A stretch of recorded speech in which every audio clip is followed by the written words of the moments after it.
Retrovato here. Welcome again to Retro Grammar. Last time out we talked about, or I talked about, you didn't say anything. I talked about the four basic types of grammar, the way they're presented in the classroom. The traditional way, where you have the 8 big boxes and you throw the cards in. The transformational way, which is a great idea, the idea that all complicated sentences generate from very, very simple little sentences. That's a neat idea. And linguistics, which says, let's go out and record what people are doing and then report what we're seeing, what we're hearing. And these are all neat. And then, of course, there's the other kind of grammar where you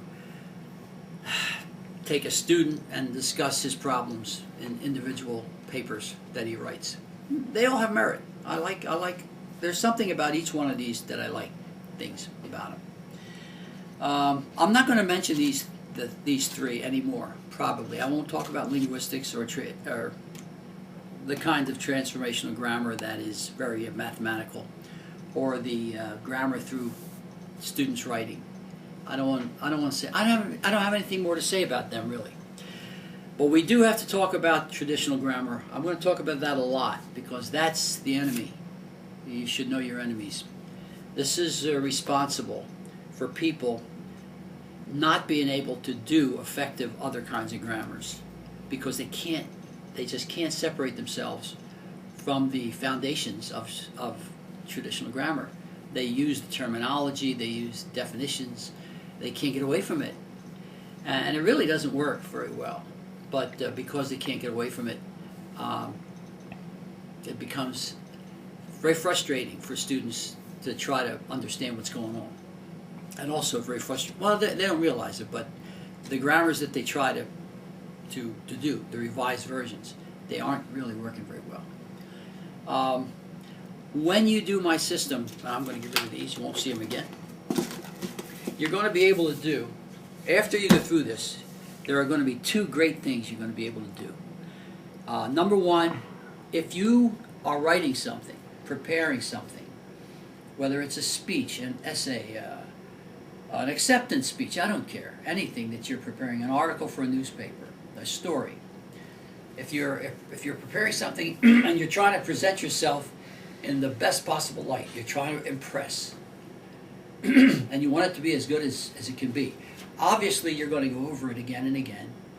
If you care about it, you'll do that. You'll write it, and then you'll look at it and go over it and revise it. I guarantee you, every time you go over it, there are going to be certain parts, there will be certain specific sentences that you instinctively know are weaker than the other sentences. They just don't quite get it done. And you don't know why. You don't know what's wrong. That's frustrating because you don't know what's wrong. In that instance, you should be able to go to a grammar book and find your problem and find the answer to it, resolve it. But you can't. You won't. In the grammar books that exist, if the answers are there, well, first they won't be there. But you don't even know where to look to find them. You don't know enough about it. Even I don't care what your level is. You don't know enough about it to go to the book and look up your problem and find the answer. And actually, you're not going to find the answers here anyway, because what they give you in these books is a very general, vague idea of how words relate to one another. It's so vague, it's pretty much worthless. They're not going to answer your questions. I'll tell you, if I looked into the homes of everybody watching me right now, there would be 2 books actually 3 books that I would find in everybody's home. I'd find a dictionary somewhere. There'd be a telephone book somewhere. And if you have a television, there will be a TV guide there. Take away those books, you're lost. You can't function. I will not find a grammar book there. Why not? Now I hear English teachers saying, "Oh, I have a grammar book." Yeah. People who write for a living. God bless you. One of my students. She just can't get enough of this stuff, so she's still here. They say, well, I have a grammar book. I use it. Yes, you do. You use it for form letters and such. You use it for punctuation problems or things you're not quite sure of. The grammar unit, you don't even look at it. When you have trouble with your writing, the answers aren't there. You're not going to find them. After you've been through my system, you're going to be able to do two things that are really neat. Number one, you're going to be able to find anything you want. What's in here is there are specific areas where people make mistakes. There will be specific examples, and they will show you how to resolve your problems. You probably won't even need the book. Once you're through the system, you'll know enough to be able to look and understand what you have to do yourself. But if you do, it's here, and the answers are here. You'll be able to access them, and you'll be able to use them. That's really great.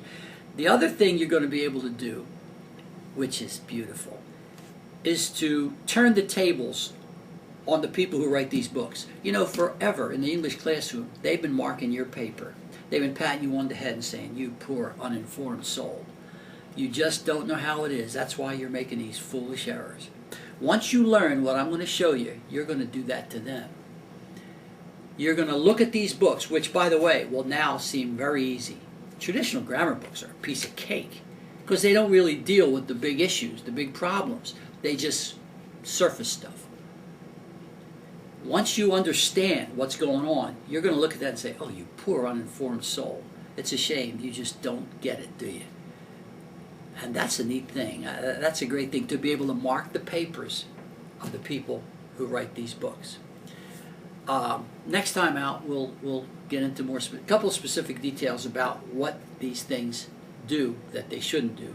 And then we're going to dive right into retro grammar and the system as it per se. Thanks for listening.